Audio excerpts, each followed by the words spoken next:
Morning, এখন বাজে প্রায় 5টা মতো। আমরা উঠে রেডি হয়ে গেছি। তো রেডি হয়ে এখন আমরা যাচ্ছি মন্দির দর্শন করতে। মানে ফার্স্টে যাবো কাল ভৈরবের মন্দির দর্শন করতে, সেখান থেকে যাব কাশী বিশ্বনাথ মন্দিরে। রাস্তা এখন ফাঁকা, এখন মানে পুরো ভোরও হয়নি, এখন রাতের অন্ধকারই রয়েছে।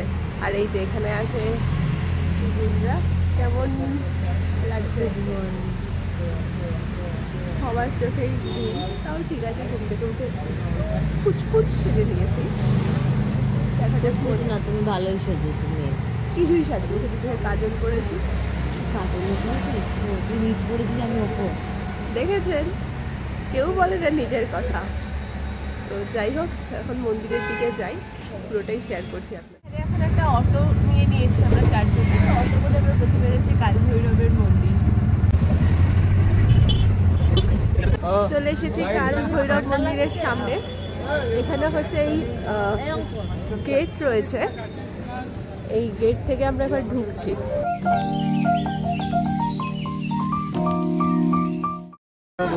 এখান থেকে পুজোর ফুল টুল কিনে নেওয়া হচ্ছে, আর এখানেই আমরা এই যে জুতো রেখে যাব।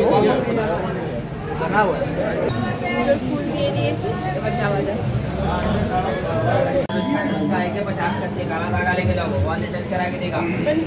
छोटा बड़ा करने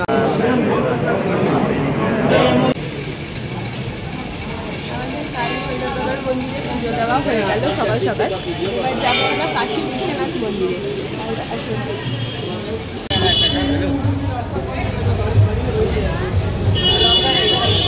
কাশী বিশ্বনাথ মন্দিরে আমাদের পুজো দেওয়া হয়ে গেল। ভেতরে অসাধারণ লাগছিল, কিছুক্ষণ বসেছিলাম। এখন দেখতে পাচ্ছেন পুরো সকাল হয়ে গেছে, আর বাজেও প্রায় 7:30 মতো। তো এখন আমরা যাচ্ছি ঘাটে। তো চলুন, ঘাটে গিয়েই কথা হবে।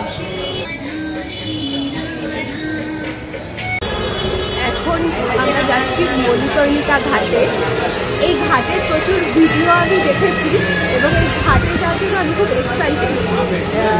দেখা যাক ওই ঘাটে কী আছে, সবটাই আপনারা জানেন যদিও, তবুও দেখা যাচ্ছে ওখানে যাই। আপনাদের দেখাচ্ছি কোন রাস্তাটা দিয়ে যাচ্ছি। এই হচ্ছে ঘাটে যাওয়ার রাস্তা। আমার খুব ইচ্ছে ছিল যে এই ঘাটে রাত্রেবেলা যাওয়ার, কিন্তু সেই সুযোগটা হলো না। তো ঠিক আছে, এখনই ঘুরে আসি। খুব ন্যারো রাস্তা। আমরা যখন কাশী বিশ্বনাথ মন্দিরে যাচ্ছিলাম তখনও দেখলাম যে একটা শবদেহ নিয়ে এলো এই মণিকর্ণিকা ঘাটে দাহ করার জন্য। এখানে নাকি বলে যে আগুন সবসময় জ্বলতেই থাকে, চিতা নাকি কোনো দিন আগুন নেবে না, একটার থেকে একটা চিতা জ্বলতেই থাকে। এখানে ভাইসটাই নাকি আলাদা।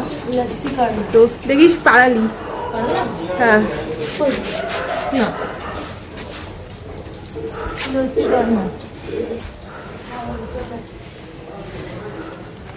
ন্যারো একটা রাস্তা যেখান থেকে মানুষ হেঁটে যায়। এটা চলে এসেছি মণিকর্ণিকা ঘাটে।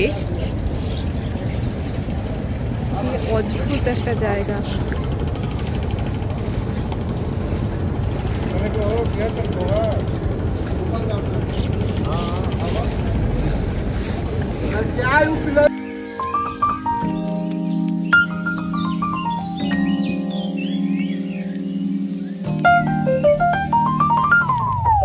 এখানে আর একটা সাইড থেকে এসেছি। এই যে মণিকর্ণিকা ঘাটে এখনো চিতা জ্বলছে।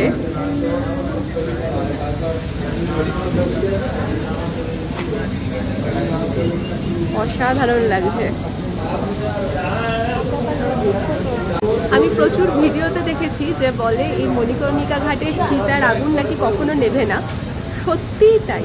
এখানে আমরা এসেছি তো কিছুক্ষণ সময়, কিন্তু মানে কনস্ট্যান্ট যে বোঝা যাচ্ছে যে একটা শেষ হয়েছে আর একটা জ্বলছে এবং পিছনে লাইন রয়েছে। তো এখানে আসলে সত্যিই মনে হয় যে জীবনটা শেষ হয়ে গঙ্গার জলে মিশে যাচ্ছে। এখানে চলছে একটু ফটোশ্যুট, আর এখানে একটা জাপানিজ টেম্পল আছে। ভেতরে যাইনি, কিন্তু টেম্পলের স্ট্রাকচারটা দেখেই বোঝা যাচ্ছে অনেক পুরনো একটা জাপানিজ টেম্পল।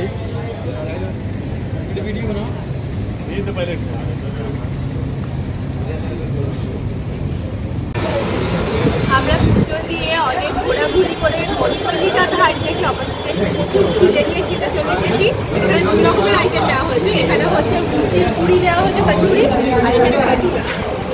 অলরেডি সবাই খাওয়া শুরু করে দিয়েছে। আমরা প্রচন্ড খিদে পেয়েছে, পেটে খিদে দৌড়াচ্ছে, খেয়ে ভোগের খিচুড়ি রান্নার প্রসেস।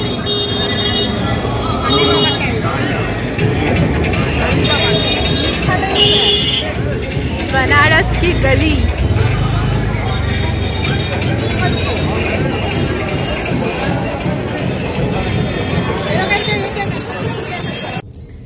ঘরে এসে আমরা তো ঘুমিয়ে পড়েছিলাম, একটু ছোট্ট ন্যাপ নিয়ে একটু রেস্ট নিয়ে নিলাম। তারপরে আবার স্নান করে রেডি হয়ে আমরা এখন বেরোচ্ছি। যাবো হচ্ছে অনেক জায়গায়, একটা মিউজিয়াম কাম ফোর্ট আছে, তারপরে গঙ্গার ঘাট, সন্ধ্যারতি সবটাই দেখবো। আর এটা হচ্ছে আমার এখনের আউটফিট। কেমন লাগছে অবশ্যই কমেন্ট করে জানাবেন। কেমন লাগছে বন্ধুগণ? চললাম আমরা ট্রাভেল গাইড। আমরা এখন যাচ্ছি রামনগর ফোর্টে। আর প্রথমে অটোতে যাব না টোটোতে যাব, এরকম অনেক কনফিউশন হয়ে লাস্টে বললো না, ওখানে গাড়ির পার্কিং আছে। তো আমরা গাড়িতে করেই রওনা দিলাম। তো দেখা হচ্ছে রামনগর ফোর্টে গিয়ে।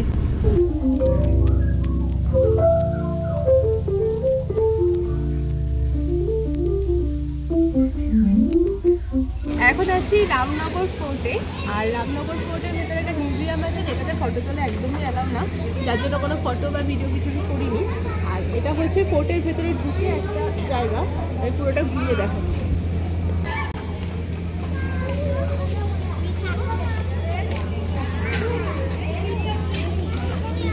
রামগড় ফোর্টের ভেতরে একটা জায়গা আছে যেখান থেকে ডিরেক্টলি ঘাটে যাওয়া যায়। তো সেই জায়গাটা থেকে অনেকগুলো সিঁড়ি দিয়ে যেতে হবে, সেই জায়গাটা দিয়ে যাচ্ছি। এই হচ্ছে সেই সিঁড়ি।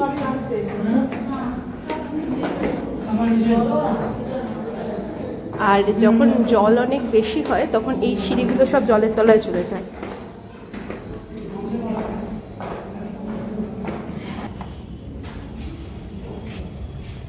এটা হচ্ছে ঘাট। দেখেন এই স্বরূপগুঞ্জ অলরেডি ফটোশুটে ব্যস্ত। আর এই যে গঙ্গা।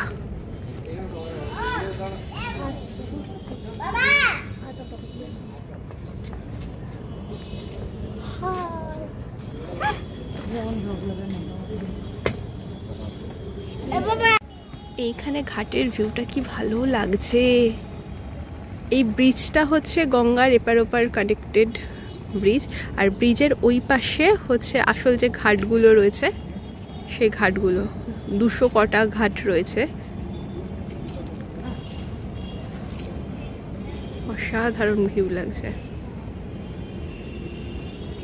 এইদিকে আর একটাও ব্রিজ রয়েছে। বেনারসে রাস্তাঘাটে ছড়িয়ে ছিটিয়ে প্রচুর মন্দির আছে। মানে সেই মন্দিরগুলো এতটা সুন্দর, এক একটা মন্দির। আমরা যদি সেই মন্দির দেখতে যাই তাহলে দেখা যাবে আমরা হয়তো কলকাতার ওইদিকে ওই সমস্ত মন্দিরে আমরা ঘুরতে যাই। আর সেই রকম মন্দির এখানে প্রচুর রয়েছে। আর এছাড়া তো বড় বড় কাশী বিশ্বনাথের মন্দির। আর একটা কথা আপনাদের সাথে শেয়ার করব, কিন্তু আমার শেয়ার করা হয়ে ওঠেনি। আমরা কাশী বিশ্বনাথের মন্দির দেখে ব্রেকফাস্ট করে আমরা তো রুমে চলে এলাম। তো কাশী বিশ্বনাথ মন্দিরে একটা অদ্ভুত জিনিস আমি দেখলাম, যেটা আমার যে ইনফরমেশনটা আমার জানা ছিল না। মন্দিরে ঢুকছি, দেখছি মন্দিরের ঠিক মাঝখানটাতে একটা খুব পুরনো মসজিদ, যেটা অনেকটা উঁচু পাঁচিল দিয়ে আর তার উপরে কাঁটাতারের বেড়া দিয়ে ঘেরা। আর মসজিদটা দেখেই বোঝা যাচ্ছে খুব পুরনো, এবং ওটা মানে কেউ যায় না ওখানে। তারপরে পরে আমি হিস্ট্রিটা জানলাম যে অরঙ্গজেব ওই মসজিদটা তৈরি করেছিলেন, এবং তখন যখন ওই কাশী বিশ্বনাথ মন্দিরটা তৈরি হয় তখন ছোট্ট একটা মন্দির ছিল। সেই মন্দিরটা যখন তৈরি হয় তখন হিন্দুরা অনেক চেষ্টা করেছিল মসজিদটাকে ভাঙার, যার জন্য মসজিদটার একটা সাইড মানে একটা 10 ভাগে 2 ভাগ বলা যায় ওটা ভাঙা রয়েছে। এবার কিন্তু বাকিটা তারা আর ভাঙতে পারেনি কোনোভাবে। তো সেই মসজিদটা ঘিরে রেখেছে। আর ওই কাশী বিশ্বনাথ মন্দিরটা যে পরে আরও বাড়িয়েছে বা আরও করিডোর করেছে, সেটা পুরো মসজিদটাকে ঘিরে চারিদিক থেকে করিডোরটা হয়েছে। মানে আপনারা যদি আসেন পুজো দিতে চান, দেখবেন মন্দিরের এক পাশ থেকে ঢুকছেন, ঢুকে পুরো মসজিদটাকে কভার করে আপনারা আরেক পাশে গিয়ে পুজোটা দিচ্ছেন। তো এই জিনিসটা আমার ভীষণ ভালো লাগলো। ও আরেকটা জিনিস, আমি একজনকে জিজ্ঞেস করলাম যে মসজিদে যাওয়ার রাস্তা কোথায়, কারণ পুরোটাই তো ঢাকা। তো বলছে এই মন্দিরের ভেতর দিয়ে যাওয়ার জায়গা আছে। তো পরে মানে দেখলাম যে একটা ফ্লোরের ওপর একটা জায়গা এরকম একটা নেট টাইপসের জিনিস দিয়ে ঢাকা, এবং ওর ভেতরে আর অন্ধকারের মধ্যে সিঁড়ি রয়েছে। ওই সিঁড়িগুলো দিয়ে নাকি সোজা নেমে গেলে ওই মসজিদে গিয়ে ওঠে ওই সিঁড়িটা। মানে কত রহস্য লুকিয়ে আছে না এই মন্দির মসজিদগুলোর মধ্যে, মানে জানতেও এত ভালো লাগে। আমি যে জানছি ব্যাপারগুলো, ভীষণ ভীষণ ভালো লাগছে। রামগড় ফোর্ট দেখে প্রচুর ফটো তুলে আমরা এখন বেরিয়েছি রামগড় ফোর্ট থেকে, যে পেছনে রামগড় ফোর্ট। আর এখানে খুব ভালো লস্যি পাওয়া যায়, আমরা লস্যি খাবো। চলে এসেছি দই রাবড়ি খেতে, লস্যি প্লাস দই রাবড়ি।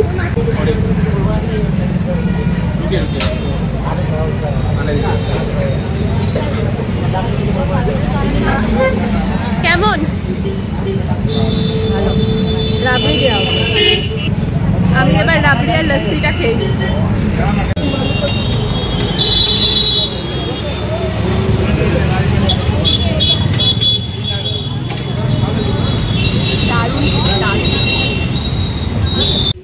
এখন বেনারসের একটা জায়গায় এসেছি, একটা গলি, সেই গলিটা হচ্ছে কবির মঠ।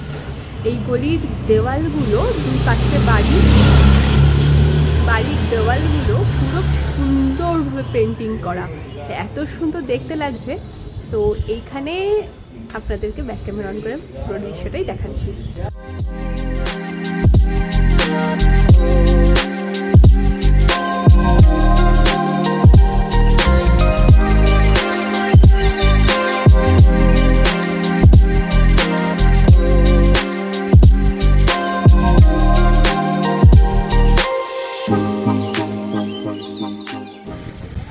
এখন আমরা চলে এসেছি বেনারসের ঘাটে, এই যে নৌকা ভ্রমণ করব। এবারে দেখা যাক নৌকা ঠিকঠাক হোক। আর এখানে এত ভালো লাগছে, এখানে বসে থাকতে থাকতেও সময় কেটে যাবে, মানে এত হাওয়ার এত সুন্দর একটা পজিটিভ ভাইব।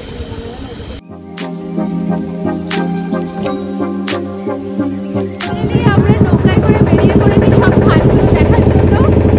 জানানি সবকিছু ভালো, সবকিছু খুব সুন্দর।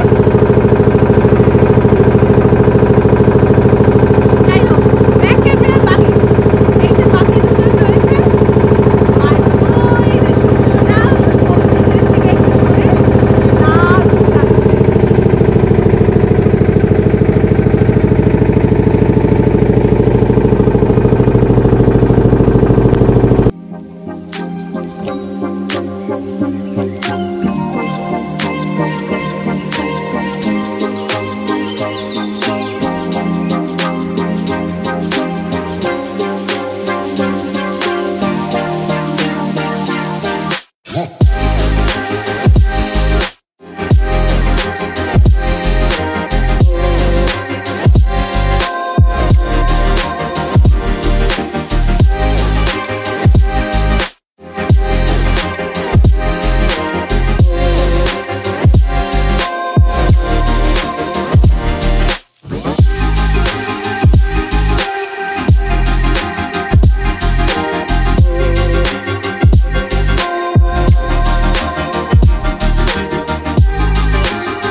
বেনারসের বিখ্যাত চাট খেতে আমরা চলে এসেছি কাশি চাট ভান্ডারে। আপাতত বসেছি, অর্ডার দেওয়া হয়েছে, ভ্যারাইটি রকমের 5 রকমের চাটের প্লেট অর্ডার দেওয়া হয়েছে, আসলে দেখাচ্ছি। আর পাবো না, এইখানে এই ছেলে দুটো এই পানিপুরির জল দিয়ে গেছে, সেটা অলরেডি এরা খেয়ে নিচ্ছে। তাহলে এবার পানিপুরির সাথে কি খাবো, এই দেখুন দেখুন অবস্থা, দেখুন পানিপুরির জল অলরেডি আগে থেকে শেষ করে দিচ্ছে। এবার দেখা যাক আবার অর্ডার চলে এসেছে। दो और एक पालक वाला होगा ना।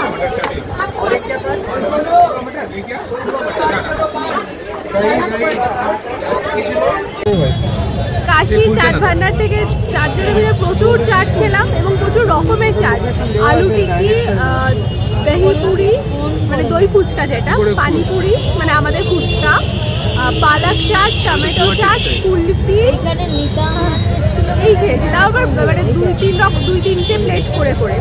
তো সব চাটই ভালো ছিল, কিন্তু ফুচকা হচ্ছে আমাদের কলকাতার ফুচকা বেস্ট। তো ওই কারণে ফুচকা বাদে বাকি সব চাটগুলো এইরকম টেস্টি ছিল, মন খুশিয়ে খেয়েছি। তো এখন যাব হচ্ছে শাড়ির দোকানে, শাড়ি দেখতে, সেটাও আপনাদের সাথে শেয়ার করবো, সাথে থাকুন।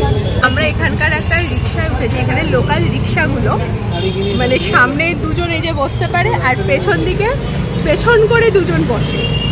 তো এইভাবে আমরা চারজন বসে যাচ্ছি। এই রিক্সাতে বসারও খুব ইচ্ছে ছিল। তো যাই হোক, খুব কাছেই আমরা যাবো শাড়ির দোকানে। তো সেরকম মজা লাগছে এই রিক্সায় চড়ে। আমরা অনেক জায়গায় ঘুরলাম, 3-4টে দোকান গেছি, কিন্তু কোথাও সেই পছন্দের জিনিসটা পাইনি। তো সেই কারণে ভিডিও কিছু করিনি, যেহেতু কোনো দোকানে গিয়ে সেখান থেকে না কিনে অনলি ভিডিও করে চলে আসবো, সেটা খুব খারাপই লাগছিল, যার জন্য ভিডিও করিনি। তো আমরা কয়েকটা দোকান ঘুরে আলটিমেটলি কোনো শাড়ি কিনিনি, দিয়ে আমরা হোটেলে এসে জাস্ট চাট খেয়ে পেট ভরাই ছিল। তো এই ফ্রেশ হয়ে একটু সামান্য কিছু গোছগাছ ছিল, যেহেতু কালকে সকালবেলা আমরা বেরিয়ে যাব। তো গোছগাছ করে এই এখন শুতে যাব। আজকে আমাদের যাত্রার সেকেন্ড ডে, আমাদের ট্যুরের সেকেন্ড ডে আজকে এখানেই শেষ করছি। আর কালকে আবার আমরা যাব হচ্ছে এখান থেকে আগ্রা। তো কালকে থেকে আবার একটা নতুন ভিডিও শুরু হচ্ছে। তাই আজকের জন্য গুড নাইট, ভালো থাকুন, সাথে থাকুন আর দেখতে থাকুন অলওয়েজ বি হ্যাপি।